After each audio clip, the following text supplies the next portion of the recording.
In your morning news now, we have breaking news out of Haiti. President Jovenel Moise is confirmed dead this morning after an attack on his private residence by a group of unidentified individuals. First Lady Martine Moise is currently hospitalized. The killing comes amid ongoing political and economic instability within the country, as well as an increase in gang violence. We will have more information on this story as soon as we get it.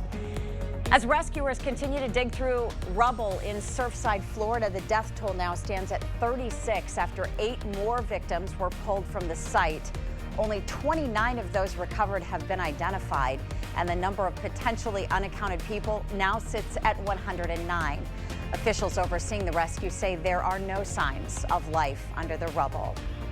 The highly contagious Delta variant of COVID-19 is leading to a surge in cases and hospitalizations across the country. Positive tests are up 9%, but that number is much higher in several states that have low vaccination rates. Health experts warn if you're not vaccinated and you've never had COVID, you'll likely get sick this summer. Thousands of people in India have been scammed into receiving fake COVID-19 vaccines. At least 14 people, including doctors and medical workers, are under arrest for their involvement in this scheme. The fake vaccine, which likely contained a saline solution, was given to thousands at multiple Mumbai area vaccination centers. The hospital that arranged for the fraudulent shots has also been shut down. Many of the individuals paid in cash directly to the organizers to get the shot. The rain's coming at all angles. You can see by the palm trees that it's blowing everywhere. It's coming at all angles. Elsa is moving towards Florida's northern Gulf Coast, having been downgraded to a tropical storm. Despite no longer being a hurricane, it remains a powerful and dangerous storm with watches and warnings in place in most of Florida and parts of the Carolinas.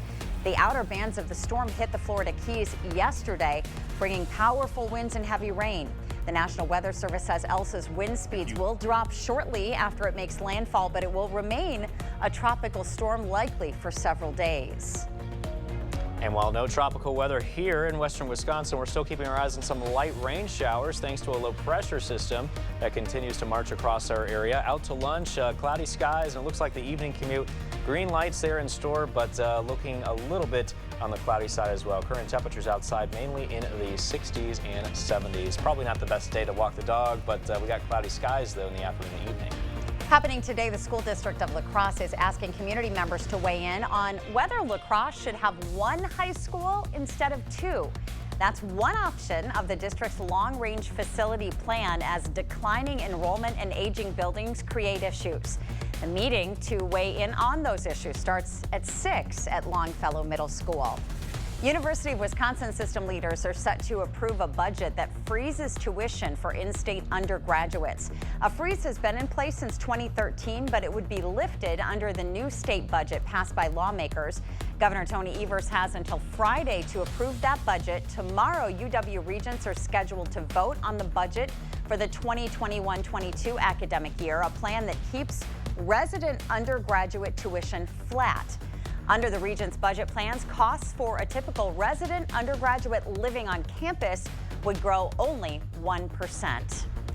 The field of Democratic candidates for the U.S. Senate seat, currently held by Republican Senator Ron Johnson, continues to grow. The 2 new additions include Milwaukee attorney Peter Pekarski, who was a candidate for the Democratic National Committee chairman in 2017. Joining him will be Adam Murphy, an information technology business owner from Milwaukee. Murphy lost to Julian Bradley in the 2020 state Senate race for a district in southeast Wisconsin. As of now, Senator Johnson has not said whether he will seek a 3rd term. Starting today, Mayo Clinic Health System is updating its visitor policy. People 16 and older will now be allowed to visit hospital patients with 2 people allowed at one time. In addition, visitors of patients who are COVID-19 positive or potentially positive may be permitted in rare circumstances as long as they are approved by hospital staff. Parking may be a challenge along several La Crosse streets over the next week. There are temporary no parking signs in 23 locations where crews will seal the road. Work is expected to last through next Wednesday. We do have a list of streets that are impacted on our website, news8000.com.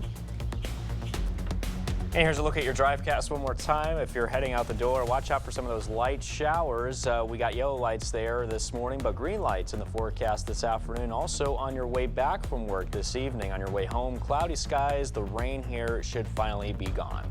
We want to thank you for sharing this first hour with us, but we have much more to come in our next hour. We hope you stick around. We're taking a break. We'll be right back.